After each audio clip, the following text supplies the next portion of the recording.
Hej, përshëndetje të gjithëve, unë jam Adisa nga Adisa's Kitchen dhe mirë se erdhët në kuzhinën time.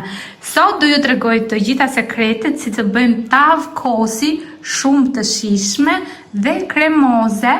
Prandaj dua t'ju kujtoj, nëse jeni të rinj në kanalin tim, mos harroni të bëni subscribe e të shtypni butonin e zilës, kështu sa herë postoj një recetë të re, ju do të merrni një njoftim. Gjithashtu, nëse ndiqni videon deri në fund fare, do ju shfaqen 4 recetat më të pëlqyera e më të klikuara nga ju. Shpejt e shpejt fillojmë nga puna. Si fillim na duhet mish qengji. Ky është mish i një dashi jo shumë të madh, prandaj unë sot do e ziej në tenxherën me presion, por mund ta bëni me çdo lloj mishi që ju keni e pëlqeni. Unë e bëj edhe me mish pule shumë shpes, por gjithashtu mund ta bëni edhe me mish viçi. Hapi i parë për të bërë tavë kosi shumë të shijshme është të zgjedhin pjesët e mishit. Unë kam zgjedhur brinj qengji si dhe pjesën e osobukos, që të dyja janë shumë të shijshme. Kaloj mishin të gjithin në tenxherën e presionit.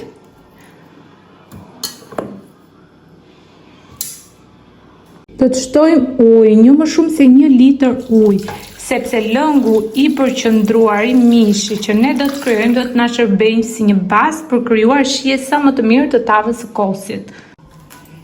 Tani do të shtojmë kripën, na duhen rreth 2 lugë çaji të bollshme me krip, sepse tava e kosit do krip mjaftueshëm, plus që kemi edhe sasi të konsiderueshme mishi. Do të shtoj gjithashtu edhe 2 thel pudër, kjo për t'i dhënë aromë dhe shije mishit dhe lëngut. Tani unë e kam vënë të ziej në zjarr. Mishi duhet të jetë i zier plotësisht, dhe them këtë për ta patur parasysh edhe ata që ndoshta nuk e përdorin tenxherën e presionit. Zakonisht me këtë tenxherën time duhet 20-25 minuta. Kur e kalon këtë kohë filloj dhe ndiej aromë të dikur, nuk e di se si e harxhon të gjithë lëngun dhe thahet. Mishi është zier plotësisht dhe kemi gati, ndaj do e kalojmë mishin në një tavë, në tavën ku do përgatisim tavën e kosit dhe do të kullojmë lëngun. Në shumë receta sugjerohet që të vendoset pak rreth 1 lugë gjelle oriz në fund të tavës, të cilin unë nuk e shtoj zakonisht dhe prandaj dhe nuk po vendos, por nëse dëshironi mund ta shtoni pa asnjë problem. Mjafton 1 lugë gjelle oriz i lar i vendosur në fund fare të tavës.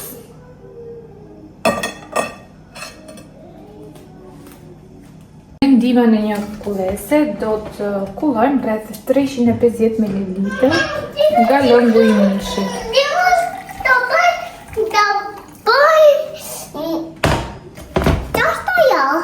Kjo është lëng mishi. Në një tas të madh kam shtuar 3 vezë, të cilat do i rrahin mirë.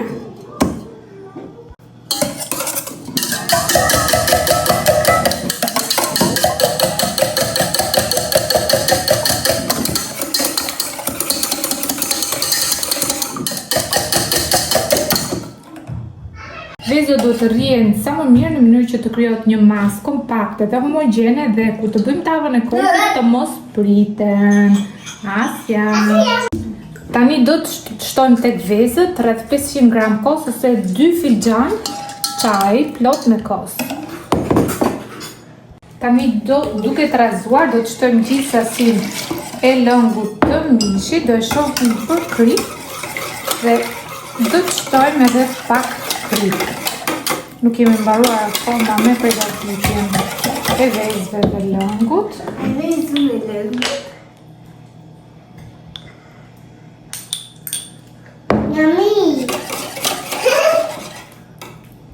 Çfarë unë shtoj gjithmonë këtu tek kremi i vezëve dhe që nuk e lë që të pritet, është 1 lugë gjelle, jo plot, e rrafshët me mirë dhe i kurzive bashkë.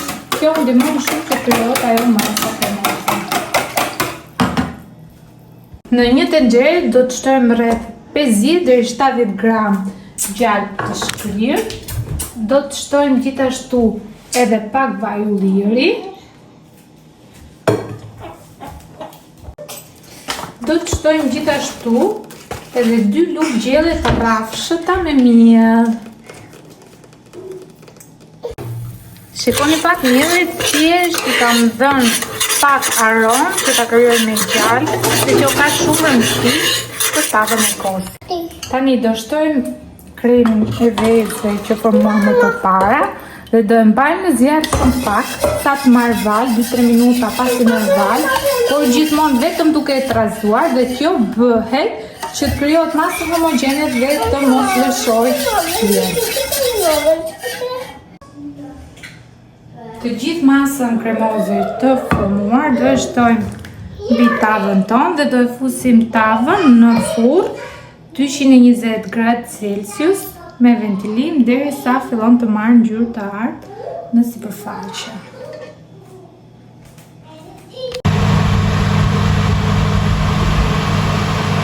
Te shikoni pak, tava jone e kosit është gati, sa po ka dalë nga furra, nuk ka nevojë për shumë fjalë. Faleminderit që ndoqët videon deri në fund, ju bëf të mirë nëse e provoni dhe nëse jeni të rinj në kanalin tim, mos harroni të bëni subscribe, të shtypni butonin e zilës, kështu njoftoni për çdo recetë të re. Shihemi dhe dëgjohemi në recetën e radhës. Ju përshëndes të gjithëve.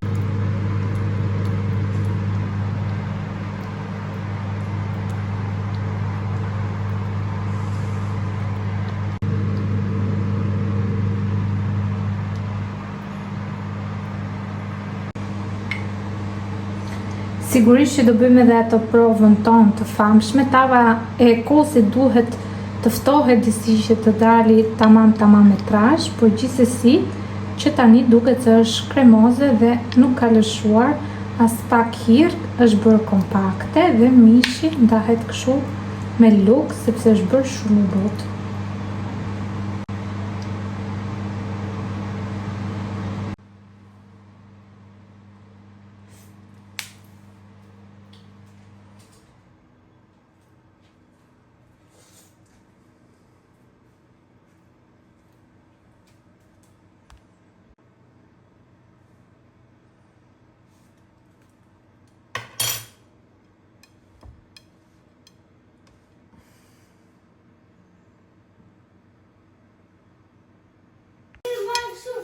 Ma kështu që mos të bëj letra, okay?